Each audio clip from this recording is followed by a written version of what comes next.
সোনা gold shop বুলি এখন জুৱেলাৰী শ্বপ আছে।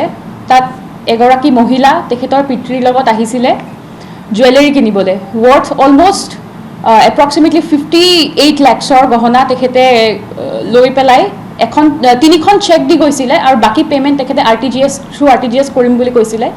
তিনিখন চেক যোনটো একাউণ্ট নম্বৰত একাউণ্টৰ লগত লিংকড আছে চেককেইখন আমি জুৱেলাৰী শ্বপৰ যেতিয়া মালিকজনে বেংকলৈ গ'ল তেতিয়া গম পালে যে যোনটো একাউণ্টৰ লগত চেকখন লিংকড হয় সেই একাউণ্টটো 2024ৰ পৰা বন্ধ হৈ আছে। পইচাটো ওলাব নোৱাৰি তেখেতে গম পালে যে তেখেতৰ লগত ফ্ৰড হৈছে বুলি পুলিচৰ কাষ চাপিলে। 4 তাৰিখে ঘটনাটো ঘটিলে আৰু 5 তাৰিখে তেখেত ট্ৰেইনত আহমেদাবাদলৈ ৰাওনা হ'ল। তেখেত গুজৰাট ট্ৰেইনত আমি ট্ৰেচ কৰি আছিলোঁ কণ্টিনিউৱাছ লোকেশ্যনটো।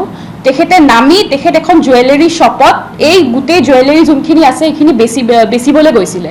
গুজৰাট পুলিচৰ এক্টিভ কোঅৰ্ডিনেশ্যনত তেখেতৰ যোনটো চিটি ক্ৰাইম ব্ৰাঞ্চ তেখেতৰ এটা টীম পঠোৱা হ'ল সেই জুৱেলাৰী শ্বপলৈ। আমি মহিলাগৰাকীক নেপ কৰা হ'ল, এপ্ৰিহেণ্ড কৰা হ'ল।